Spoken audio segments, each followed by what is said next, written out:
One day, the camp commandant of all the camps came with an NKVD political police officer. And we were told that we were no longer prisoners under the camp law,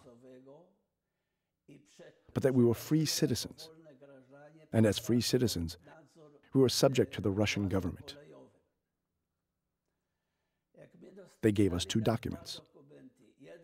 One allowed us to travel by train. The other one allowed us to get bread and hot water. 175 people from the Lomza region arrived at a rail station called Nandiobar.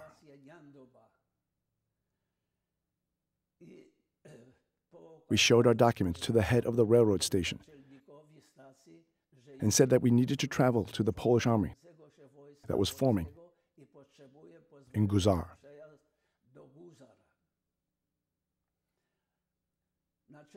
He looked and allowed us to travel, but we had to pay.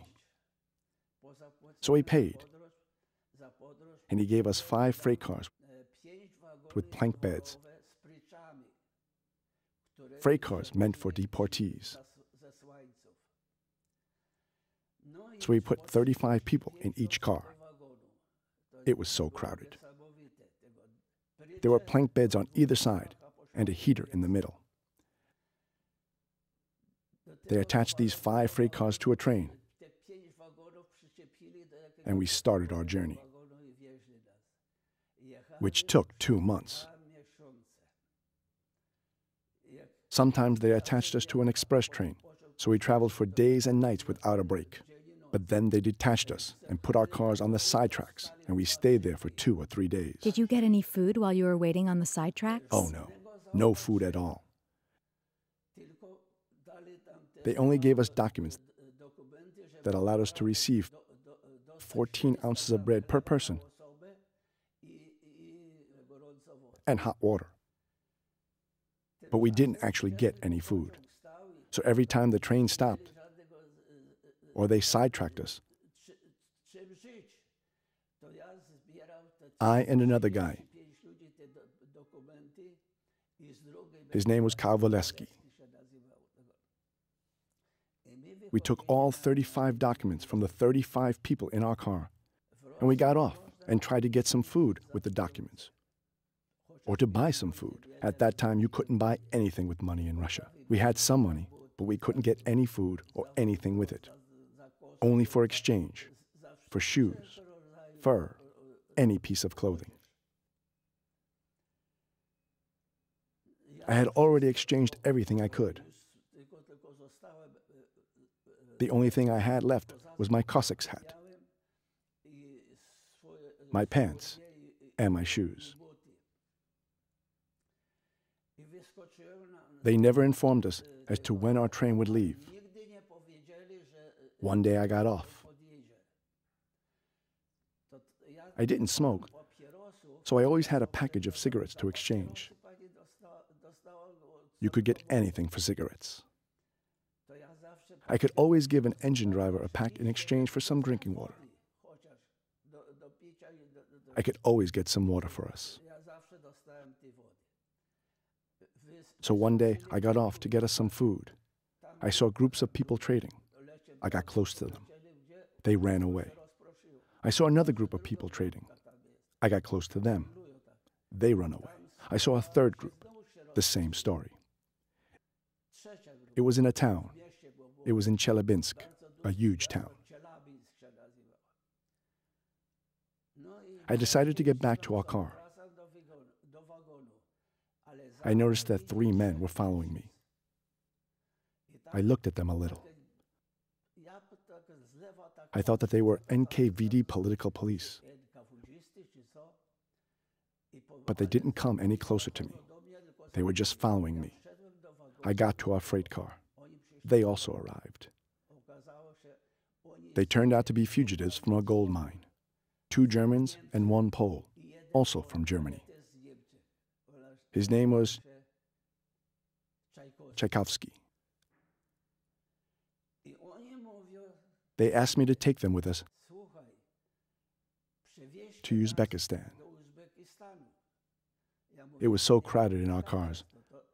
But I decided to put one each into each of the 3 cars. I asked the people in the cars, and they agreed, so they came with us. One of them told me that no one would ever exchange anything with me because of my Cossack's hat. People thought that I was a political officer because of the hat, and they were afraid of being arrested.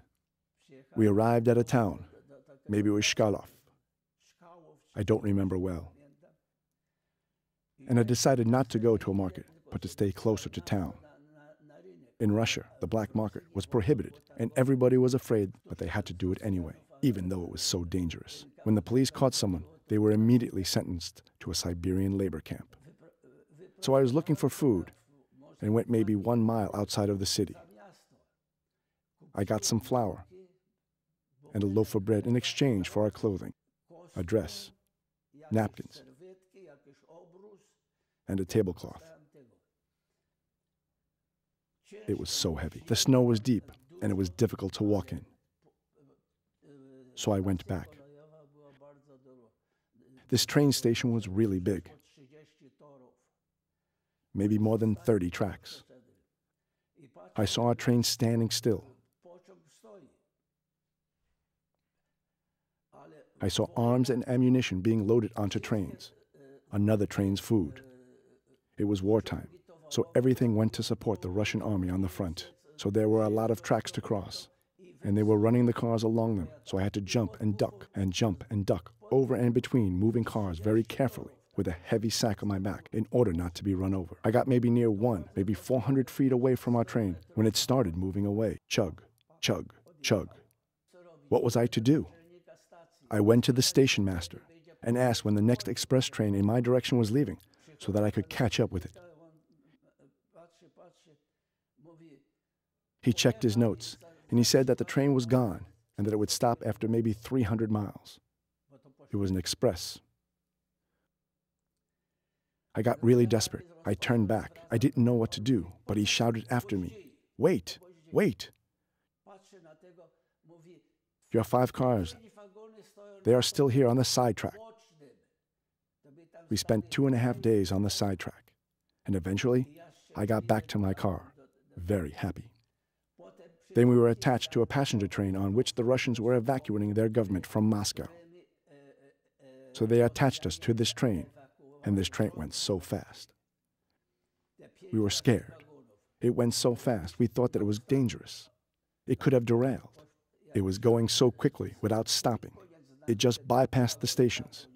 It went by all the stations. Eventually, the train stopped. It stopped, and I don't remember what town it was. All of the Moscow officials and clerks got off onto the platforms. They put chairs out on the platforms, and they brought out food and had a meal. We saw this, and at the same time, we were starving, not having even enough water to drink, not to mention food to eat. Then they finished eating, and the train moved on again.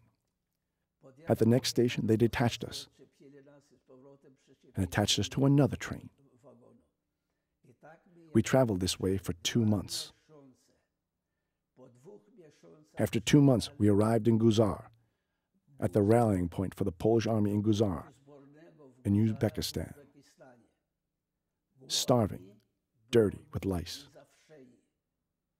We were in terrible shape. A doctor examined me there. On February 17th, I was assigned to the 5th Krysova Infantry Division.